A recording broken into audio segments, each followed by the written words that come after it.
Students, आज हम पढ़ेंगे reaction of nitric acid with zinc. Zinc के साथ नाइट्रिक एसिड किस तरह से रिएक्ट करता है। जिंक जो है मेटल है, पीरियोडिक टेबल में इसकी अगर हम सिंबल देखें तो इसको हम Zn इस तरह से रिप्रेजेंट करते हैं, जिंक। ठीक है जी। और ये किस तरह से रिएक्ट करता है इसके लिए हम देखेंगे। सबसे पहले हम देखते हैं कि जब हम वेरी डाइल्यूट नाइट्रिक एसिड के साथ रिएक्ट करवाते हैं जिंक को तो क्या होता है। जिंक, यहाँ पे मैं रिएक्शन आपको दिखाऊंगा। जिंक सॉलिड स्टेट में है और ये जो है रिएक्ट कर रहा है किसके साथ, nitric acid HNO3 nitric acid. और मैं यहाँ पे लिखता हूँ very dilute nitric acid, very very dilute nitric acid. ठीक है जी। ये मेरे पास इसके लिए कंडीशन है इस रिएक्शन में। तो जब बहुत ही डाइल्यूट नाइट्रिक एसिड हम यूज करेंगे तो हमारे पास प्रोडक्ट आ जाएगा zinc nitrate NO3, zinc nitrate. चूंकि जिंक की जो ऑक्सीडेशन स्टेट है वो क्या है, यहाँ पे पॉजिटिव 2 है तो यहाँ पे 2 आ जाएगा। ठीक है जी, आपस में यहाँ पे क्रॉस हो जाएगी। और उसके बाद जो है हमारे पास प्रोडक्ट आ जाएगा जी ammonium nitrate NH4NO3 ammonium nitrate. और उसके बाद जो है हमारे पास जो है वो वाटर आ जाएगा H2O, वाटर जो है ये लिक्विड स्टेट पे हमारे पास आ जाएगा। अमोनियम नाइट्रेट जो है ये एक्वस फॉर्म में होगा। ठीक है। और इसी तरह से जो है हम देखते हैं कि जिंक नाइट्रेट जो है ये भी एक्वस फॉर्म में यहाँ पे मौजूद होगा। नंबर 1। उसके बाद हम देखते हैं कि जब हम डाइल्यूट नाइट्रिक एसिड, यहाँ पे हमने बात की वेरी डाइल्यूट नाइट्रिक एसिड, मगर अब हम बात कर रहे हैं नाइट्रिक एसिड के साथ जिंक किस तरह से रिएक्ट करता है। तो जिंक है हमारे पास सॉलिड स्टेट में। उसके बाद हमारे पास क्या आ जाता है जी, नाइट्रिक एसिड। इसको यहां से कॉपी कर लेते हैं हम, नाइट्रिक एसिड। ठीक है जी। और ये डाइल्यूट है। ठीक है। ये क्या है, ये डाइल्यूट नाइट्रिक एसिड है। ये ऊपर हमने बात की बहुत ही ज्यादा डाइल्यूट नाइट्रिक एसिड की, यहाँ पे हम बात कर रहे हैं सिर्फ डाइल्यूट नाइट्रिक एसिड। ठीक है।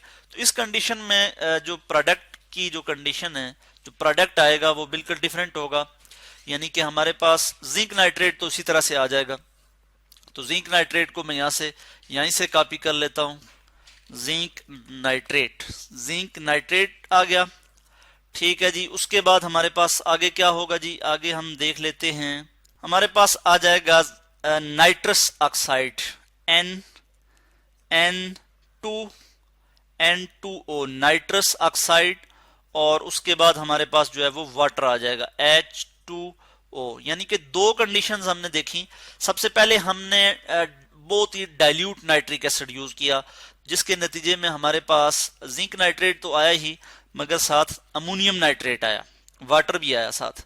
मगर जब डाइल्यूट नाइट्रिक एसिड को हमने यूज किया तो हमारे पास जिंक नाइट्रेट भी आया और नाइट्रस ऑक्साइड भी यहाँ पे आ गया और वाटर भी साथ आ गया। लिक्विड फॉर्म में वाटर आ जाएगा हमारे पास।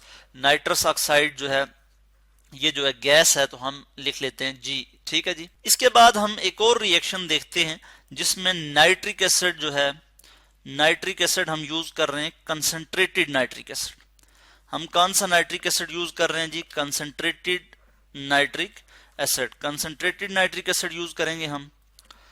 यहां से मैं कॉपी कर लेता हूं नाइट्रिक एसिड और यहां पे मैं लिखूंगा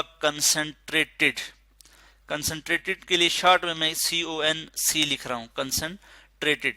और हमारे पास जो है प्रोडक्ट क्या आ जाएगा, प्रोडक्ट में हम देखते हैं कि जिंक नाइट्रेट उसी तरह से आ जाएगा। तो जिंक नाइट्रेट को मैं यहां से ऐसे ही कॉपी कर लेता हूं कि जिंक नाइट्रेट तो इसी तरह से आ जाएगा। कंसंट्रेटेड नाइट्रिक एसिड को यूज करते हुए भी जिंक नाइट्रेट आ जाएगा। और जो है यहाँ पे जो है क्या आ जाएगा, nitrogen dioxide NO2 nitrogen dioxide gas आ जाएगी। और उसके बाद जो है वो वाटर भी आ जाएगा। तो इस तरह से हमने 3 डिफरेंट कंडीशन में देखा कि नाइट्रिक एसिड जो है वो जिंक के साथ किस तरह से रिएक्ट करता है। कि अगर हम बहुत डाइल्यूट नाइट्रिक एसिड यूज करें तो हमारे पास क्या प्रोडक्ट, अमोनियम नाइट्रेट और वाटर। और अगर हम simply dilute nitric acid use करें, उसको ट्रीट करें जिंक के साथ, तो हमारे पास क्या आता है जी, नाइट्रस ऑक्साइड आ जाएगा। जिंक नाइट्रेट तो आएगा ही और वाटर भी आएगा, ठीक है। और अगर हम कंसंट्रेटेड नाइट्रिक एसिड यूज करें तो हमारे पास जो है नाइट्रोजन डाइऑक्साइड गैस आ जाएगी और उसके बाद वाटर आ जाएगा। इन इक्वेशंस को हम बैलेंस कर लेते हैं। मैं यहाँ पे इसको सारी इक्वेशन को बैलेंस करने के लिए मैं यहाँ पे 4 लगा दूंगा। इसी तरह मुझे यहाँ पे भी 4 लगाना होगा, 10 जो है यहाँ पे लगाना होगा, तो ये भी बैलेंस हो जाएगी। और इसी तरह वाटर के साथ मैं 3 लगा दूंगा, ये भी बैलेंस हो जाएगी। नीचे इस केस में मैं यहाँ पे 4 लगा दूंगा, इधर भी मैं 4 लगा दूंगा, तो इक्वेशन जो है वो बैलेंस हो जाएगी। वाटर के केस नाइट्रिक एसिड के केस में यहाँ पे मैं 10 लगाऊंगा और वाटर के केस में मैं यहाँ पे 5 लगा दूंगा, इक्वेशन जो है वो बैलेंस हो जाएगी। इसी तरह यहाँ पे भी हम इसी तरह लिखेंगे कि यहाँ जो है हमारे पास यहाँ पे 4 लिखना होगा नाइट्रिक एसिड के साथ, और यहाँ पे जो है नाइट्रोजन डाइऑक्साइड के साथ 2 लिखना होगा, और वाटर के साथ मैं यहाँ पे 2 लिखूंगा, इक्वेशन जो है वो यहाँ पे बैलेंस हो जाएगी। नाइट्रिक एसिड जो है ये स्ट्रांग ऑक्सीडाइजिंग एजेंट है, स्ट्रांग ऑक्सीडाइजिंग एजेंट के तौर पे एक्ट करता है। यहाँ आप देखें कि जिंक को 0 ऑक्सीडेशन स्टेट से पॉजिटिव 2 ऑक्सीडेशन स्टेट में ला रहा है, ठीक है जी। तो इसलिए क्या हुआ, यानी जिंक ने 2 इलेक्ट्रॉन लूज किए, इट मीन कि जिंक की ऑक्सीडेशन हुई, और किसकी वजह से हुई, नाइट्रिक एसिड की वजह से। नाइट्रिक एसिड क्या है, ऑक्सीडाइजिंग एजेंट है। तो इस तरह से आज हमने देखा reaction of nitric acid with zinc.